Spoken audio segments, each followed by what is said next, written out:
Hello. I want to talk a bit about the Democratic primary debates last night from Las Vegas.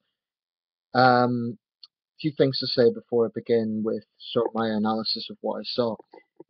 Firstly, of course, if this is the first time you've seen my videos, I'm not American, I'm British. You may ask, well, why is this guy interested? The reason I am interested is because at the present time, the United States is the world's number one superpower. So it's always interesting for me who will be the next commander in chief. Um, of course, I'm interested. I follow elections all over the world. I follow the French election, I follow the German election, the Russian election, etc. Whenever there's a transition, it interests me.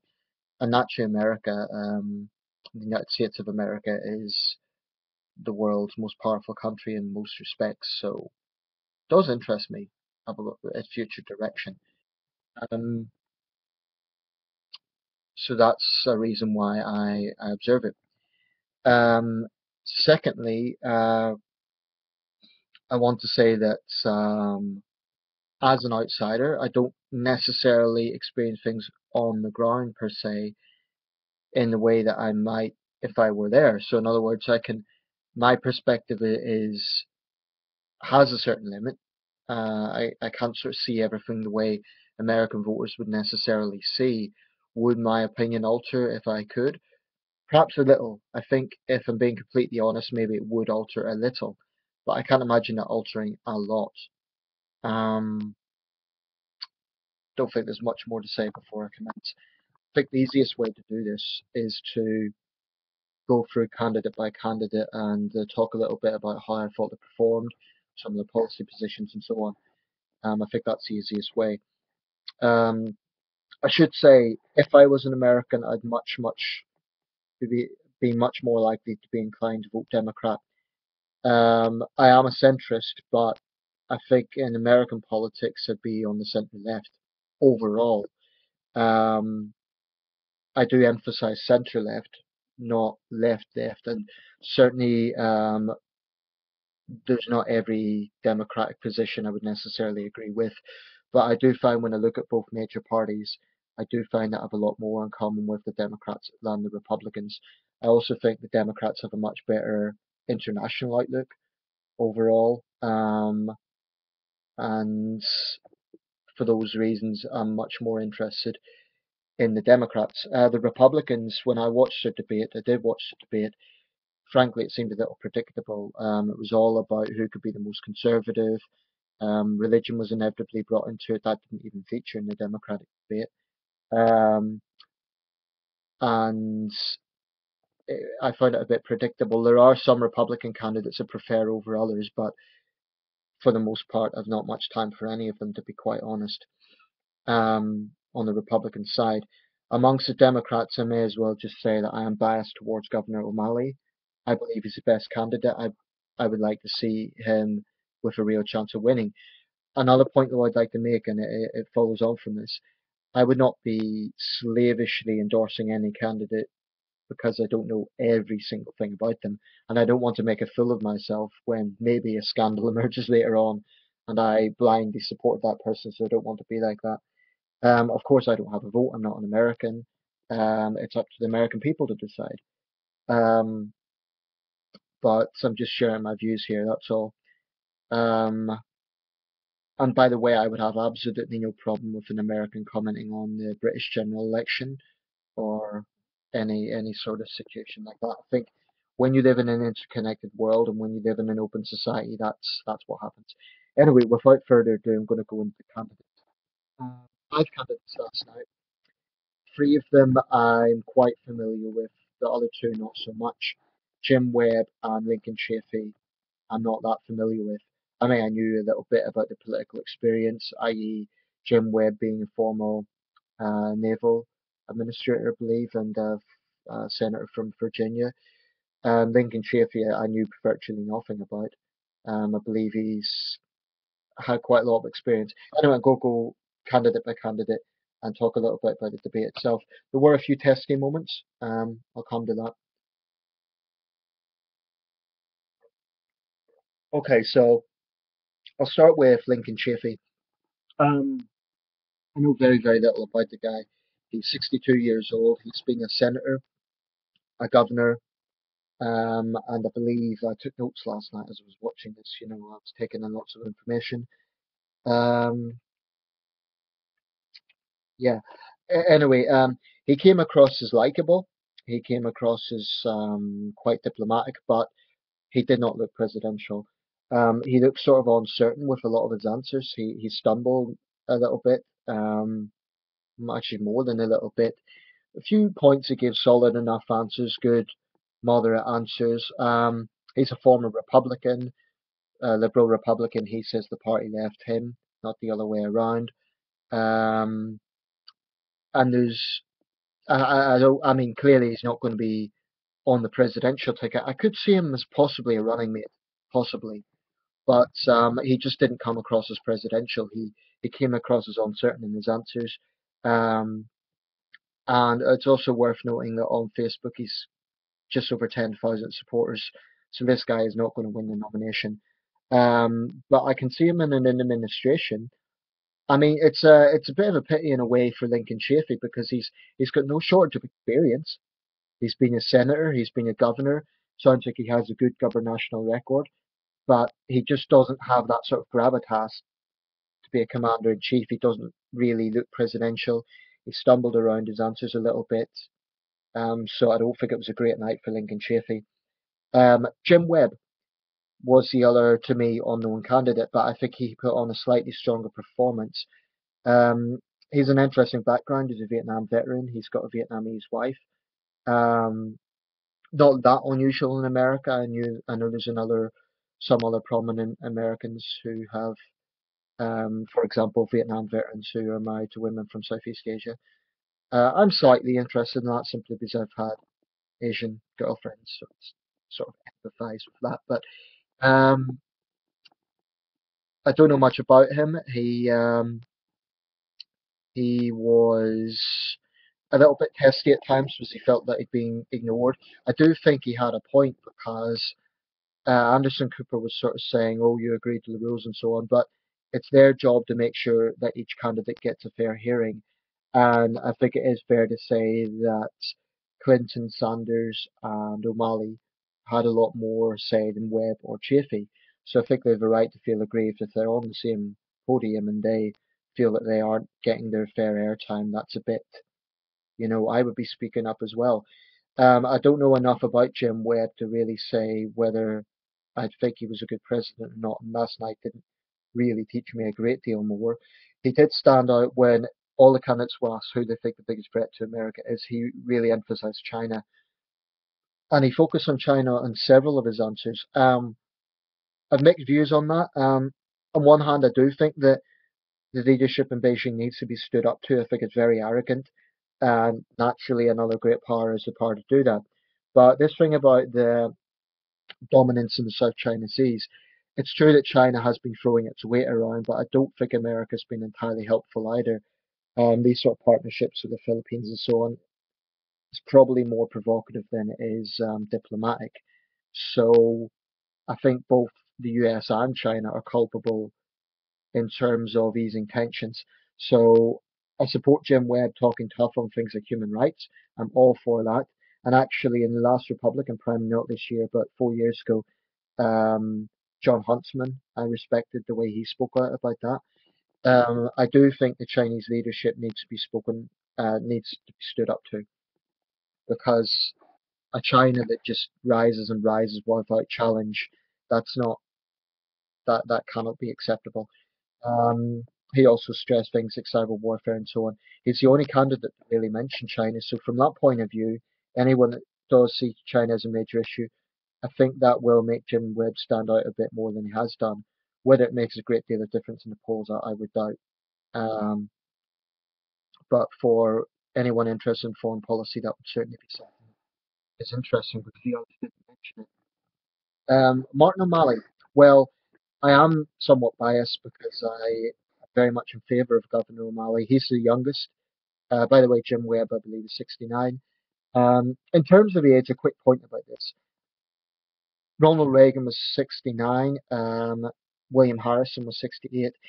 I think that age isn't a major factor nowadays. And actually, in recent presidential races, there has been quite a lot of older candidates. In the last Democratic primaries, well, last in 2008, um, there was Mike Gravel from Alaska. He was in his late 70s. John McCain got the Republican nominee, and so on and so on. So I really don't think that age is. I think Reagan really set the precedent for saying that age is not an issue.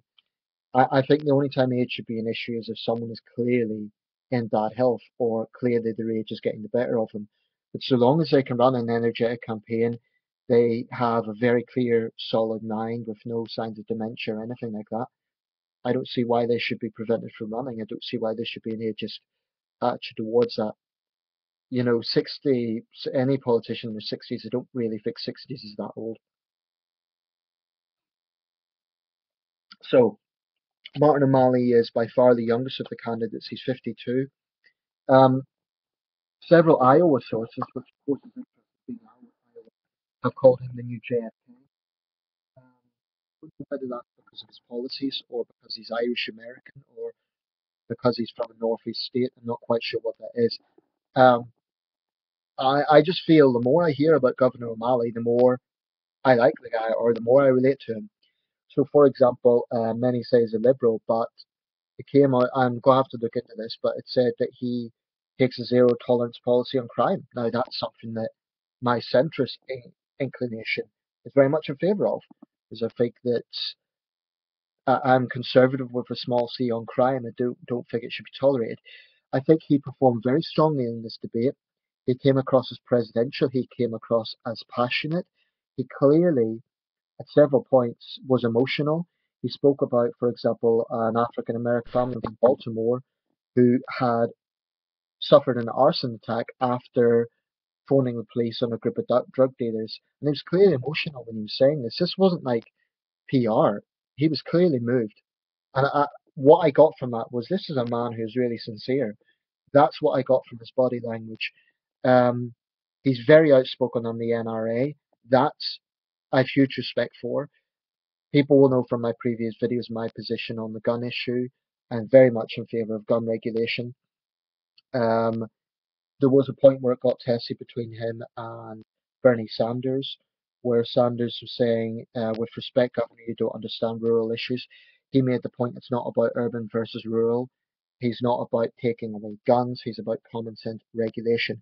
And I must admit, I liked the moment when they were asked who their proudest enemy was. He said the NRA. Now, to be fair, Hillary Clinton's also been very outspoken on this, and I would say the both of them are the strongest on the gun issue. But all the Democrat candidates, I think, are much stronger than the Republican field. In my opinion, the Republican field are pandering to the NRA. I'd even go so far as to say some of them are puppets of the NRA. Um, the Republicans talk about being against big government and imposing big government, but they seem to have no problem um, groveling to the lobbyists of the National Rifle Association and trying to get good ratings with them. Um, anyway, I won't talk at length about that because I don't want to make it main focus, but that is just my position. And I think most people outside America would uh, be in sympathy with that position. Um, so I respect any candidate who's willing to speak up against the NRA. It's not about gun grabbing. I've looked into this. It's not about gun grabbing. It's about common sense. But anyway, to move on to other issues.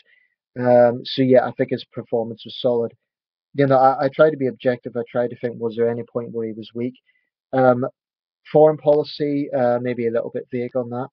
Maybe he could have said a bit more there. There was nothing that really stood out from that point of view. So yeah, moving on to Hillary Clinton. She's always been the sort of princeling, princess in waiting, so to speak, in a political sense.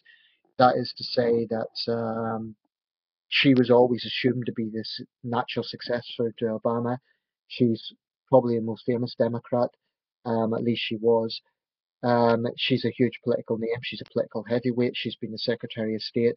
She's abundant foreign policy experience. A quick word about the Benghazi thing. what happened there was obviously terrible, but the Republicans have really, really, really made that a major issue. And I think that they overlooked the fact that, number one, American embassies were attacked 28 times in the Bush administration. Why is there double standards in this? Why are they trying to crucify Hillary over this? And I accept that it was a tragic situation, 4 people lost their lives, but it seems a bit unfair to put the blame entirely on Hillary Clinton. I'm not saying that there aren't tough questions to be answered. If it is true that those diplomats were asking for support and it wasn't given, that's obviously a very serious matter. But I do think there's some um, political games being played by the Republicans on this.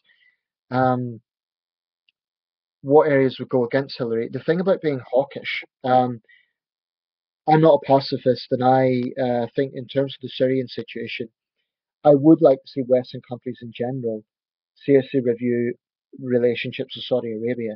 Both America and Britain are way too close to the Saudi regime. And Wahhabism, that is radical Islam, can be traced back to Saudi Arabia. So I think we seriously need to review this. I don't think Hillary Clinton is prepared to do that, and I'm not sure if the others are either. Um, Even in Britain, it's difficult to see many people prepared to do that. I think Jeremy Corbyn might. But, and this is a big but, regarding the answer, for example, to dealing with Russia, I think Clinton's been most outspoken in Russia. Um, a lot of the candidates said they're dead set against nuclear Iran. Bernie Sanders said his number one, what he felt the number one biggest threat to America was climate change. So he took a slightly different approach there. That's I agree that climate change is a major issue. In terms of being an immediate threat, that's a matter of debate.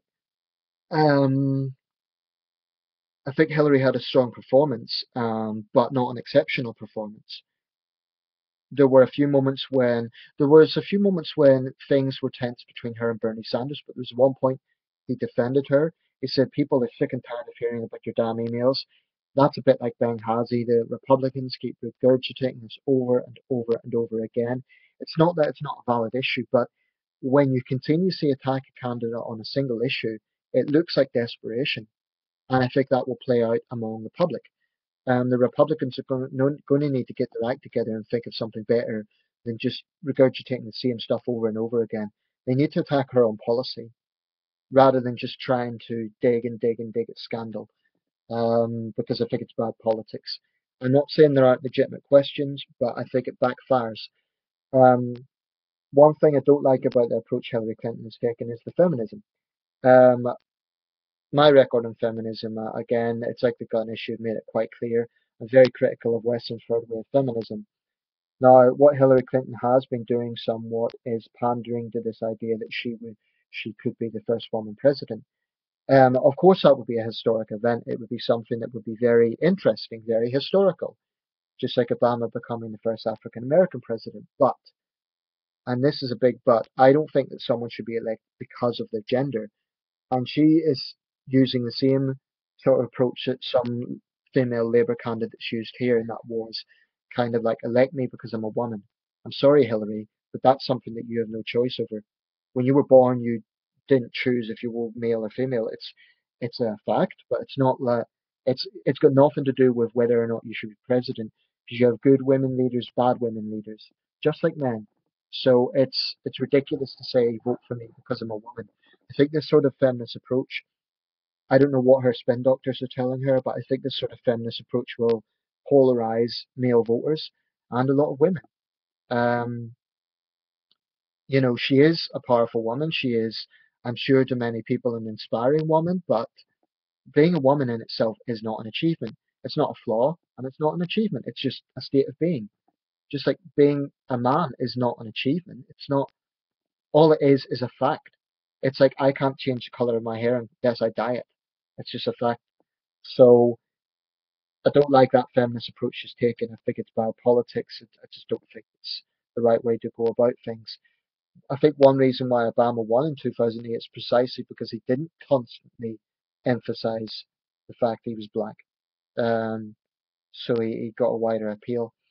Um, and lastly, Bernie Sanders. Bernie Sanders is very much the let's say the surprise figure of this election, or the radical, in the sense, I'm not talking politically radical necessarily. I'm talking radical in the sense that he has really created a political earthquake in terms of the impact he has had. A year ago, honestly, I think most people said Bernie who. Um, he was just, it would have been seen as a far left senator from Vermont, but this guy has really made an impact on the internet. And I think it's very comparable to the Jeremy Corbyn situation in the UK. I'm not saying the two men are clones of each other, they're not. They do actually have some policy differences, for example, on Israel. But in terms of socialism, in terms of talking about a wealth poverty gap, they're pretty similar. And I do think it says something that even America now is talking about this. And I say even America because I think money is very much a huge issue in the States. Like, I do think money dictates a lot in the States in a way that it doesn't necessarily in the same way in the UK. In America, socialism is still a dirty word. Um, but Sanders got a big applause when he says, by explaining what democratic socialism means. What I would say is, I think too often some people in the US confuse socialism with communism. It's not the same thing. You could very much have democratic socialism. There's been many examples of democratic governments with free opposition led by socialists, especially in Europe. So there's a sort of irrational fear of socialism in the US.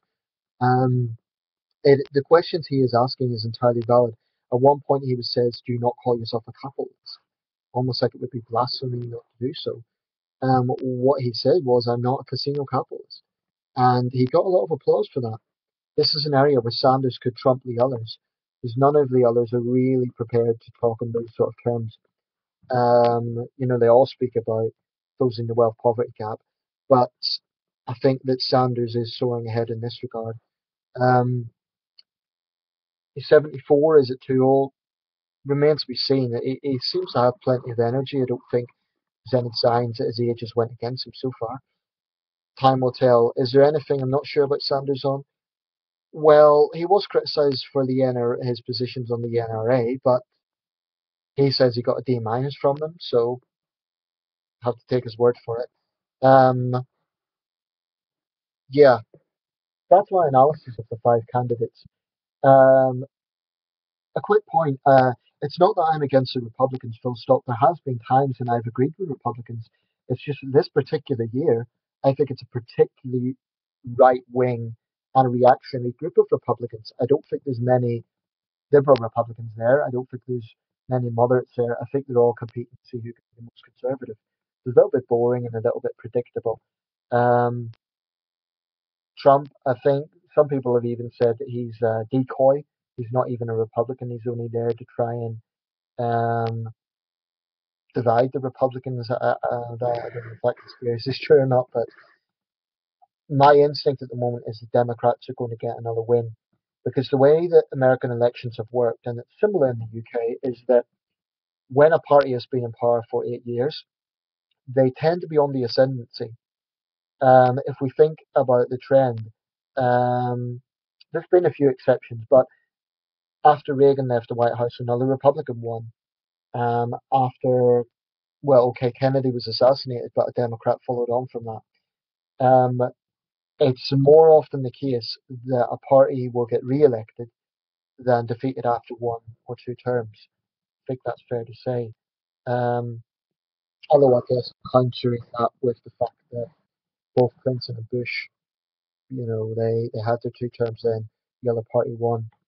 Um, so yeah, that's my thoughts. Um, my intention with this video isn't to offend anyone. I don't claim to know absolutely all the issues. I'm sure there'll be other things I find out about the candidates between now and November next year. Unfortunately, I may miss the election. I'll certainly miss a lot of the caucuses and so on, the conventions, because I'll be in China. That's a bit of a pain because, I actually enjoy watching election night, but that's the way it is. I may have to follow it from the other side of the world. Um, I predict it'll be a Democratic win, not necessarily a landslide. I don't think it'll be a very comfortable win, not as comfortable as Obama in 2008, because there is quite a lot of dissent out there, but I think they'll win. That's my instinct at the moment.